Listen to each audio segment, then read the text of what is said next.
পাকিস্তানের F-16 জঙ্গি বিমানের জন্য যন্ত্রাংশ বিক্রির অনুমোদন দিয়েছে যুক্তরাষ্ট্র। ওয়াশিংটনের কাছ থেকে 68 কোটি 60 লাখ ডলারের যন্ত্রাংশ ও প্রযুক্তি কিনবে ইসলামাবাদ। রুশ প্রেসিডেন্ট ভ্লাদিমির পুতিনের দিল্লি সফরের পর যুক্তরাষ্ট্রের সাথে ইসলামাবাদের এমন পদক্ষেপকে অত্যন্ত ইঙ্গিতবহ বলেই মনে করা হচ্ছে।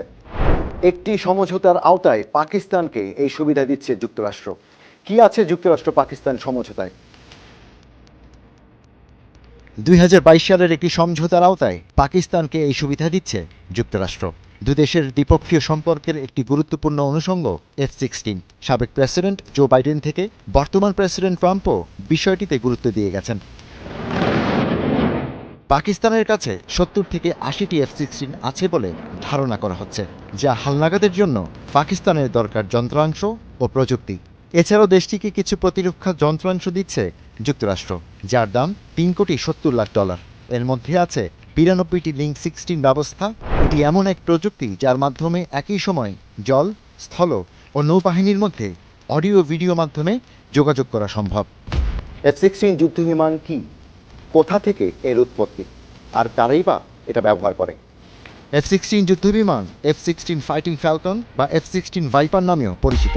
যুক্তরাষ্ট্র ও তাদের মিত্র দেশগুলো আকাশ প্রতিরক্ষা ও শত্রুপক্ষের উপর হামলায় এটিকে মোক্ষম অস্ত্রে পরিণত করেছে। মার্কিন অস্ত্র নির্মাতা প্রতিষ্ঠান লকহিড মার্টিন এই বিমান তৈরি করে। এটি বিশ্বের সবচেয়ে বেশি ব্যবহৃত যুদ্ধবিমানগুলোর একটি। লকহিড মার্টিনের তথ্য বলছে বর্তমানে 29টি দেশ F-16 ব্যবহার করে।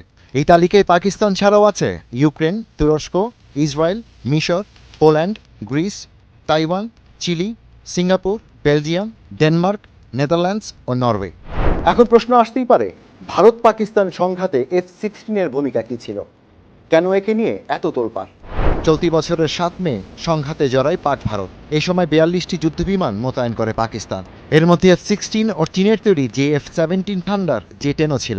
এই সংঘাতে ভারতের বেশ কটি যুদ্ধবিমান ভূপাতিত করার দাবি করে ইসলামাবাদ। ভারত প্রথমে তা অস্বীকার করলেও পরে যুদ্ধবিমান ধ্বংসের তথ্য নিশ্চিত করে। গত আগস্টে যুক্তরাষ্ট্রের অস্ত্র ও যুদ্ধবিমান কেনার পরিকল্পনা স্থগিত করে ভারত। এমনকি ভারতের প্রতিরক্ষা মন্ত্রীর ওয়াশিংটন সফরও বাতিল করা হয়। তাহলে কি নাখোশ হয়ে ভারতের উপর চাপ দিচ্ছে যুক্তরাষ্ট্র? বিশেষজ্ঞদের মতে ভারতের উপর চাপ প্রয়োগের অংশ হিসেবেই পাকিস্তানকে সামরিক সহায়তা দিচ্ছে যুক্তরাষ্ট্র। গণমাধ্যমের খবর বলছে, গত আগস্টে যুক্তরাষ্ট্রের অস্ত্র ও যুদ্ধবিমান কেনার পরিকল্পনা স্থগিত করে নয়াদিল্লি। আগামী কয়েক সপ্তাহের মধ্যে যুক্তরাষ্ট্রের কাছ থেকে অস্ত্র কেনার ঘোষণা দিতে ওয়াশিংটন সফরের কথা ছিল ভারতের প্রতিরক্ষা মন্ত্রীর। তবে ওই সফর বাতিল হয়। এ নিয়েও নাখোশ যুক্তরাষ্ট্র।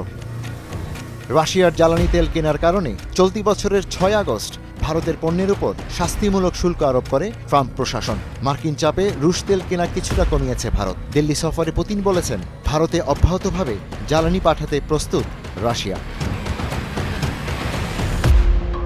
এর আগেও F-16 ঘিরে যুক্তরাষ্ট্র পাকিস্তানের মধ্যে প্রতিরক্ষা সম্পর্কের বিরোধিতা করেছে নয়াদিল্লি। দিল্লির মতে এই যুদ্ধবিমানগুলো ভারতের বিরুদ্ধেই ব্যবহার হচ্ছে। চুক্তি অনুযায়ী 2040 সাল পর্যন্ত পাকিস্তান বিমান বাহিনীকে সহায়তার কথা রয়েছে যুক্তরাষ্ট্রের। এটাই যদি হয়, তাহলে পাকিস্তান কতটা শক্তিশালী হবে? বিশ্লেষকদের মতে এই চুক্তি 2040 সাল পর্যন্ত পাকিস্তান বিমান বাহিনীর সক্ষমতা ধরে রাখবে। তবে বাস্তবতা হলো পাকিস্তানের অস্ত্রের 80%-এরও বেশি সরবরাহ করছে চীন। ভারতের বিরুদ্ধে সাম্প্রতিক সংঘর্ষেও চীনের তৈরি জেটেন যুদ্ধবিমান ব্যবহার করেছে পাকিস্তান। বিশেষজ্ঞদের মতে ইসলামাবাদ এখন ওয়াশিংটন ও বেজিং উভয়ের সঙ্গেই কৌশলগত ভারসাম্য বজায় রেখে চলেছে। তাহলে F-16 এই বিমানটি ভবিষ্যতে যুদ্ধের অন্যতম অস্ত্র হয়ে উঠবে কি?